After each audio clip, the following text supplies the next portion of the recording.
Mon livre otambola na Fatou en tout cas ngana oyebiso mon livre tika otambola na Fatou parce que afingi basi ya poto bo bazozo bo makolo kilo so bo bala te bo pupola makolo contre bino de bo bandumba contre bino de bo bandumba no bo abata salité bododwa moni boko beba mutu bokodoka po bobela maboma o te bato babala mibali o Maman Olive po okendaka poto tango vandaka na poto ata 2 jours excusez ngai ba Fatou afingi pe na yo tango lobi oza sale yo po asale yo po okendaka poto vandaka pata mo une semaine na poto eza langage na rolo bana maman directement très bien mon maman Denise pe oza mwana poto yeba ke Fatou KAYEMBE afingi pe na yo indirectement. En tout cas, on a posé mais on a posé qu'elle passe à la télé à tenir conférence de presse moko responsable. Alors baba propos na tenaki ya kitoko mingite ngai Fatou KAYEMBE bolimbi sanga. Na yango maman Olive avec beaucoup de respect. Je vous demande maman et sengeli comme un peu ko rééduquer ba comédien mususu. Particulièrement Fatou KAYEMBE. Omoni mibali obolinga na Kishasa awa oya ba obi obolinga na Kishasa mibali na biso. Bambongo nyonso botindela bango toliango na bango bomoni ndeni yango lelo oyo bako finga ka bino ba comédien parce que ngala sala sous théâtre te na sala sous théâtre parce que buzo beleki mingi ngam tu na lobby o na lobby sana ngashke nga na tangi kombo na yo te donc mutu ko yamba likam na nga ocha tokene na apo bolekisi ozelaka nini chez Basi Télévision chaîne oyo ekokani na yo. Chez Basi Télévision, la chaîne qui vous ressemble. Chez Basi Télévision, deuxième vitesse. N'hésitez pas à liker notre vidéo. Et si vous êtes nouveau sur notre chaîne, n'oubliez pas de vous abonner et d'activer la cloche des notifications. Bonjour, mesdames, messieurs, bienvenue dans votre émission Police de Stars. Une émission d'analyse et critique. Mesdames, messieurs, j'ai le réel plaisir de vous allez belé beaucoup l'émission Nabino Police de Stars. Émission Oyo. Mais la Rabino Bosolo pe koyeba mainini ko le kanamboka.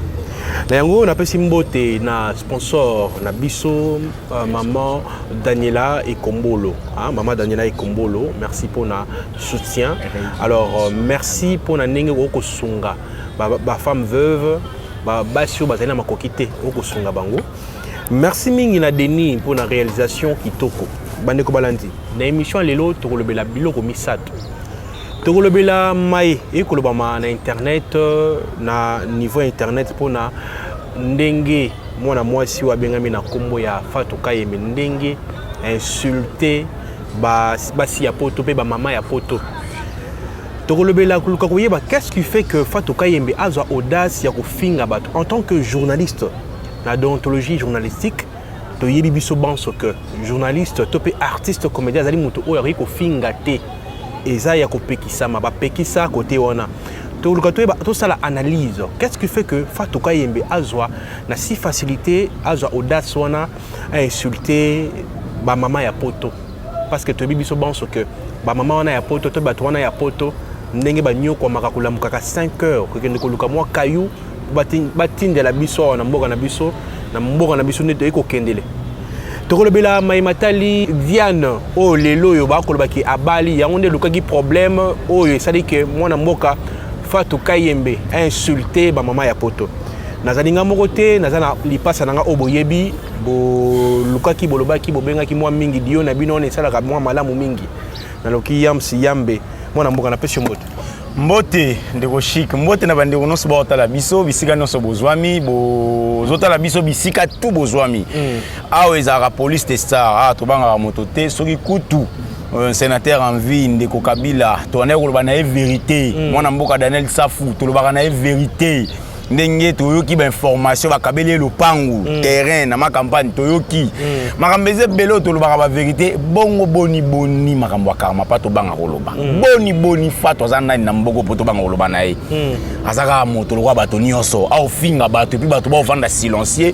on peut pas rester silencieux il faut to dénoncer Fatou KAYEMBE papa Masumu de bende na oloba yango il faut longola Fatou KAYEMBE na association NTPC a ofingi sabino ba responsable lokwa ba elombe força sukari ba Bodoro Kabela, ba mama Chako, ba papa Ngalufa, bozo fingi sama pona kombo ya Fatou KAYEMBE, a fingi ba mama Poto. Mwana mboka, voilà. Kata ote na lingi émission ezala yanga moko te, ezala ya biso mibale. Mwana mboka fungola vraiment caméra. yo kotuna motuna ngape na kotuna motuna po émission eza elengi mingi. Si. Oyebi lelo to na lingi na yeba. Fatou KAYEMBE a s'imposa na comportement moko boye, je ne sais pas. Oh lelo ba tupé ba adapter yango si facilement. Tomoni pe alegi na bilili na koluka kosenga na bato parce que il faut tout na ba preuve te. Si. À lobby na kosenga na Montréal a tche la biso mo extrait ndenge Fatou KAYEMBE a koloba insolemment na Basi ya Poto. Tolanda Fatou KAYEMBE sima to zonga. Parce que moi, ça fait mal. Ça, ils ont fait ça, ils ont soto. Quand on parle artiste comédien, azali mutu oyo ako éduquer masse. Azali mutu oyo ako pesa kimia. Azali mutu oyo ako lakisa nzela. Tangu yo leki na TV, oko finga, tope oko loba mabe ya bato Poto. Tu sais combien ma na Poto na babunda rapport ba tinela biso moi différent to lia fufu. Tu sais combien bato Poto wana o babunda ba 5 heures ba ke luka kamita kayu pour ba tindela yo. Et puis tu dis facile dans facilité nyo ce que mbongo botindela ka biso to liaka ngona mibali na biso ya théâtre. Mibali yango oyo mibali mbongo botindela ka mibali ya théâtre to liaka ngona biso to ka basi na bango. Bon nga lingaka mingi avana loba po avana loba tola na ba image et puis to zonga sima. Likamuke fetata likamuke fetata to viva na ba pema na bino. Nanga pesa mutu pema obebo bazozo bo makolo kilo so bo bala te bo pupula makolo contre bino de bo bandumba contre bino de bo bandumba no bo abata salite bododwa woni boko beba mutu bokodoka po bobela maboma o te bato babala mibali o omoni mibali obolingana Kishasa awa oya ba obino bolingana Kishasa mibali na biso bambongo nyonso botindela bango to liango na bango bomoni ndeni ni ba complexé ba jalouse ba satana ba jabre c'est que yo mwasi yango ya bido wana oza zozo oza salite yango mobali na yo atiki yo ayeko bala diane bo changer nde bizaleli na bino bo changer nde bozala basi ba femme vertueuse bozala ba F majuscule o mona ke ba mibali na ba okima bino te po ba yo luka basi na Kishasa yo yebi kaka obota ozwaka bambongo bana elo boyebi yangwana ya ko divorcaka tangu yobo ko mo luka monike ena comme na bana 6 mbongo emati na divorcer na zwaka mbongo elo oyebi yangwana ngam tu na lobby o na lobby sana ngashke nga na tangi kombo na yo te donc mutu ko yamba likam na nga ocha to kene na po bolekisi o ma mutu mutu zo amisa ba fier na réseaux sociaux 79 couches ya nyovi nga yeyo yaka na papier mouchoir quand on amène à luquer la papier mouchoir on a pour le longi na caméra zo la papier mouchoir nga yeyo ata mai na soko le longi na tien nyovité donc tout comme na ko cha te na zara bien mais bino ba misusu po bima bien faut 89 couches ya fond d'éteint yango couche ya nyovi ezate na tara ya ko poudre pembe yango. Oh, c'est quoi ça comme histoire? Pour l'équipe, c'est peut-être lembi na biso, to lembi. Malamu to keneka na bino boy, lo ko bino boy to keneka boy. Dans la lobby point trait. Wa Monique suyer asa soki aro mela sidi, soka mela poison, soka mela tangawisi. KAYEMBE na lobby déjà. Merci bandeko balandi, na ebi que na respect bo pesa biso, na respect bo pesa nga. Na lobaka batu oyo ba sabona kapona buzoba, moi je suis désolé. Boti koyoka Fatou KAYEMBE ndenge chaîne moko boy en place o bino bo sabona. Bino pe bato Poto bo sabona. Bo se désabonner siko na chaîne wana. Na banina ko senga bino nanu, bo se désabonner. Ba maman nyonso ba na chaîne wana ya Poto, bo se désabonner, je dis bien. J'assume ce que j'ai dit. Voilà, merci beaucoup. Boyoki ba insulte oyo Fatou KAYEMBE a lobeli Basi lokola ye. Ba maman lokola ye, Basi mabala lokola ye. Mais je ne sais pas. Moi namboka lecture ni nyoko sala non premièrement. Qu'est-ce que fait nana est motivé Fatou KAYEMBE azwa audace wana na ebité abana ko finga directement parce que ba yeba qu'est-ce qui s'est passé réellement pour Fatou KAYEMBE azwa audace ko finga ba. Moi je dirais premièrement mes amis bali na bango ya théâtre. Moi je dirais d'abord ça parce que mon bali oyo azamo atikala ozala jamais mon bali ya Fatou ako permettre te atangai Ce qui n'a pas mobali ya Fatou azala ex nangana ninga na permettre yete aloba langage ya oloba ete ke mbongo botindela mibali ya théâtre to baliaka ngona biso bo to zaka basi na bango. Déjà moi je confie au monde ça soubassement ya bato théâtre mibali ya bato théâtre. To va na wana. Yango lelo yo ba ko finga ka bino ba comédien parce que ngala ça la sous théâtre té. Na ça sous théâtre parce que buzo ba eleki mingi. Quand tu dis Fatou KAYEMBE ko loba ke non biso to liaka mbongo wana mibali na biso théâtre. Bino bato théâtre ya bolinga na boke na kolia musika ya ba bata soso mboka ngo aliaka musika talia ka pembeni. Mais soso mboka on peut pas soso mboka ko kolia. Yango maladi soso pembeni ali ba bambio libanga pup bacho banani bacho na nzungu po wana na soso pembeni mais soko bimai na mboka okena soso wana kuna. Tamba zo luko balamba yo pembeni oza pembeni na mboka ozate. Ba kolamba ote. Yango maladi eko panzana ka entre bino na bino. Bolingi kolia na kaka bino na bino bato théâtre. Et puis muta théâtre ni na bala muta théâtre. Oh yazo azobetaka tolo po aloba ke ete bazate. Ah bazali o bazala ba on tient V12. On fait 12. Ah V12 na moi signé V12 bandaka théâtre ya ko banda moi signé ya yende ko ya balingana moi signé avant balingana théâtre. Manani comment il s'appelle nani Sinarte akabona moi signé balingana théâtre. Nani wa poto wana kuna akuta ko samusa pe moi signé mikoleleka bakabona mobali nini ya théâtre oyo ayebi ke basi ya théâtre babimaka mibali ya théâtre. Et babimaka te poto sala bolingo babimaka poto sala sentiment. Moi je participais na tournage au tournage les kakoto yo moi on mobali mo ya théâtre na otanga kombote azui moi na moi si mo ya théâtre na otanga kombote monte ba olala na simakiti. Oh na ndaku ya bato esika ba invité bango tala niveau ba soto ba théâtre ba nango. Si autant moni mutu le roi Fatou, elle passe à la télé pour la refinga basi à poto. Moi je trouve normal, je trouve ça normal. C'est son éducation élémentaire. Fatou nani na mboko. Na ebi pété Fatou soit za nani. Akoma nani. Mais quelque part c'est ezo kitsabiso to vani to le bela makamoko au terre à terre. Non, ils ont terre à terre. Quelque part moi je dis ceci. Au moni biso to za ba éducateur de masse. Et sengeli to za ba exemplaire on a mayeto ko le ba na TV. Tu vois ko le na TV to ba n'importe quoi. Pour transmettre maman il faut ba maman Olive. Maman Olive moni ti bata poto moi basi balingaka yo te. Fatou azaki na influence ya ko influencer bango parce que Fatou balingaka na poto. Soki maman Olive otambola na Fatou en tout cas ngana biso maman Olive tika kotambola na Fatou parce que afingi basi ya poto tango kotambola na ye na crédibilité na yo pe ezobeba de plus. Idem que maman Denise Niake au première dame. Épargner pardon le mot très important maman Olive si. Pardon oui obi le mot très important bon tala buzo ba on Fatou KAYEMBE sali siko ba ko mona pembeni ya maman Olive et surtout que mobile ya maman Olive président Joseph Kabila Boma mboko pendant 18 ans auto na kanda ya sénateur en vie Bongisa sénateur en vie ex-président on na kanda parce que soki lelo bato na moni bato ba photo kinga kati eleki ya bato ba ko kena kinga kati ko soka ba mbongo belle vie Sila ba Aïcha et tout ça biso Olivier boy bisa maman Olive lembe parce que nous les artistes parce que nous sommes artistes comédiens nous les artistes comédiens tout le monde a besoin de soutien est-ce que une fois artiste pendant le maman Olive nano pendant le maman Olive est-ce que tout le monde artiste comédien tout ça a besoin de terrain salle de spectacle tout ça a besoin de site tout tourner ba film ba Nigeria ba to ba ko sala ba film ba leki so le morotin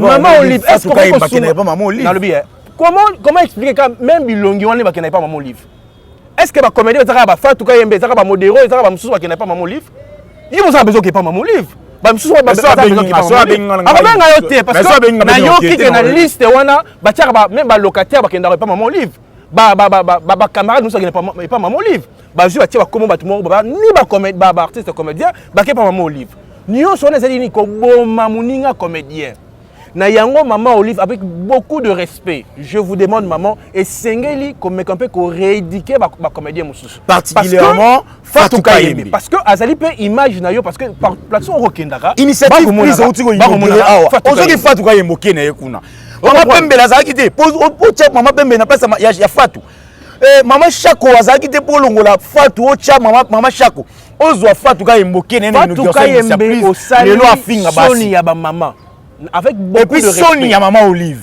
au sali Soni ya ba maman et sengeli côté on a yo o s'excuser na ba ba dire le pendant la télévision. Et puis il faut ça la conférence de presse ba caméra ça la ébélé. Na kosenga bato poto na soki réellement ba na poto ndebo ba na poto wana. Et sengeli Fatou ka botia bouton ne botia na visa. Botia ma bouton na poto. Bino bona senge no ba na poto. Bouton na poto. Et sengeli Fatou KAYEMBE ba rédiquer parce que c'est anormal. Après qu'on a TVT qu'on insulté, on a aussi des enfants en Europe, tout ça va dire qu'on a poto, on a comment on a poto. Et Sengeli a respecté bango. C'est pas possible. Parce que qu'on dit maté, ba bêtise à modèle wana. Alors je dis ceci, toi qui ne malembe. Autre le point très sensible à l'artiste comédien. Là il attend tout ça à Dio puis ça inspiration. Si. Merci beaucoup. Tous allez ba responsable. Et Sengeli to yeba neni to koleka la TV ni to koloba pe ni to koloba. Tout le monde dossier à Diane. Nous sommes là parce que moninga na Diane abali mobali abatu. Yango ba comédien, bozami bali musu ba actrice, bozami bali musute. Okosa mobali na yote, mobali mora ile ana passé na ye ya mabete, azabe na mwasi moko te ba otoka bwana récemment até. O auto divorcé 3 mois té. So zui mi bali na 3 à 4 ans. So babali na poto. O babali basi nyonso babali na poto, ezaka basi abatu, bibali abatu. Ezaka o divorcé ki ayabali sudiata. On a divorcé à Bali Zugura, on a divorcé à Bali la Duchesse, on a divorcé à Bali Nani Hans, on a divorcé à Bali Duce. Donc, et ça, quand même, Batouana, un problème, na foyer, na bango, Bali Bino. Non, mais c'est comment ça n'a été?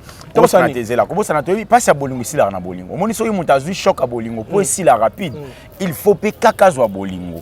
Et ça, n'a pas bête, toi divorcé à Kabouana, à Kioluka Motomoso. So, il m'a divorcé à qui passe dans mon thème à Bolingo. Pour passer à Bolingo ici, là, il faut que Kioluka Mobali, toi, moi, c'est mon sous. Basala, na pour passer à Bolingo, ça nini. Et si là, s'adapter. Mais problème est Zalinde, si Kamoko. Problème est ali fio yo garçon abala dodi dido o abala ni na Diane azana mwasi na ye o babota na ye. Il fallait même que fille wana kende pe Canada. Et comme bien à niveau que ba no sala makambu ba ki kutu ba bala ye ba prédoter ba sala prédote na civil pour makambo ezala mo facile rapidement.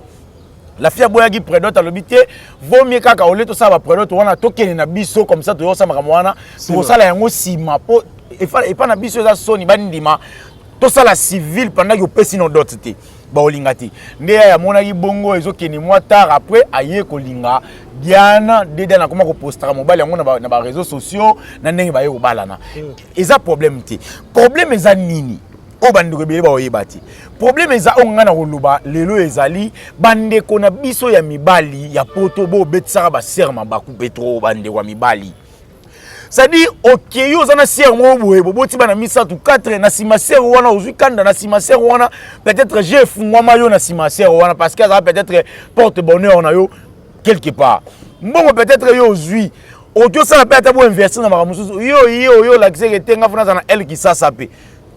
Honnêtement moi ça ya nani oyo na ibakate moi ça sudiata ko bengisa mobali ne sudiata na poto azelaka nini toloba te hein ozelaka nini to ça contre yo te tenga na contre ye papa non to ça contre ça veut dire que non contre ba acte à poser voilà non contre les actes posés voilà ya on a ngana loba c'est faut rectifier acte da yonde et tindi biso to lebela OK osali malamu te de sengelo bongisa côté wana mais quand ko bongisa moi muke mais quand ko luka ko arranger pour que maye eta mola malamu ba to na pas to négliger bango te ba très important pour na biso sur yo mona bango important mais ngala mona bango trop important même d'ailleurs donc ba tout le monde va contribuer moi mingi pour na mboka na biso pour na famille na biso to tamula pe malamu to tanga moi kelasi to za moi transport de sengelo to respecter bango merci beaucoup na ba tout bazake belé boko na biso de partout. Merci na maman Zoso bonne guérison à toi. Merci na sponsor na biso maman Daniela et Kombolo depuis Londres. Maman waza motema ko sungaka ba maman. Merci maman pour na soutien na yo. Merci na batu tout o balinga chez biso télévision bato balingaka chaîne o la pas o la chaîne. À part il y a CM télévision. CM télévision donc on continue on appelle ce mot tebele o yaki diyo to saki pona to le bena makambo yo. C'est très important. Si. Merci à ma femme Lydie Moutamba ici à mes enfants mon amour on appelle ce Maloba moi dédicace. Ngala koloba boye. Président Masumu, président Elombe Faustin Soukari, président Bodo Rock Bokabela, papa Ngaloufa, maman Chako, maman Olive Lembe. Maman Chako azalaki na ndaku, maman Pembe azalaki na ndaku, azanga place ko kende jour à initiative plus ya inauguration nango. au sali sélection na kata sélection aussi Fatou KAYEMBE tout oche wana parce que ozaki fier na yi tala lelo Fatou afingi batu abenga basi poto bazozo ba sal aloba mbongo na bino botindela kami afingi ba mama poto. Ah, Fatou, ata yomoko. Mama Olive po kendaka poto tango vandanga na poto ata 2 jours. Excusez nga ke Fatou afingi pe na yo. Tango lobi oza sale. Yo po sale, yo po kendaka poto vandanga pata mo une semaine na poto. Eza langage na kolo bana mama Olive directement. Très bien mon Mama Denise pe oza mwana poto. Yeba ke Fatou KAYEMBE afingi pe na yo indirectement. En tout cas, nana posa bokanga été, mais nana posa qu'elle passe à la télé a tenu conférence de presse moko responsable. Alors baba propos na tenaki ya kitoko mingi te ngai Fatou KAYEMBE bolimbi sanga. Soki pas sengi pardon te to lemba pe surtout nga kuta bike na olemba te. To lemba te. Kendo funda nga yo mto linga ko funda. Yo linga ko funda mingi. Kendo funda nga funda donc nga te plainte. Nana funda na lutengai. Na kota makala na bima na kota kingani ndolo na bi. Musa na biso ata bokangi biso to lemba ko. Ata na makala kuna na ko sala video. Ko sala émission. Fatou tika ko finga mama poto. Merci beaucoup. Na pesi ba biso mbote belé. Nga la ko pesa nga za na carnet hein. C'est tout bon. Ya kadi menga na kadi. De nga na kadi pour ko mutuna kangadi. Dans la choix. Voilà, avant la bande on a la calculatrice de la calculatrice de la presse. Nadège Kimana. Poisson selon âge na yo. Nga la 16 ans, on a posé poisson à 16 ans. On va ça là. On va ça là. Mbala moko na kei ko mona pe Flore Nzeba. Concert na biso na pe c'est Mbote Muriel, moi si ya mwindu Mbote na yo pe Denis Mustafa Mbote na yo. Na kesi ko kota poto. Maman Sylvie Katika, merci beaucoup. La personne Mbote maman. Pour la chemise on a lati, en tout cas, le va pe il y a un comité, maman. Merci beaucoup. Maman Nene Toko charge ya France, kilo ya charge. Kilo ya France, merci beaucoup. Paris Maboko Naye, un grand merci à maman Martine Toko. Aussi un grand merci à Nancy Mandendi, camarade ya Judith Ngunga. Merci Nabino en tout cas pour la confiance. Tonton Toko depuis qui ça wa mbote na yo papa, ngana bino Toko ta mbala asima. Fatou meka ko Bongisa po amutu. Libanga lizuinda merci ndeke changu ko sekati. Merci Balamboka, Tokutani bongo lobby pour l'émission à Seka. Bye. Au revoir.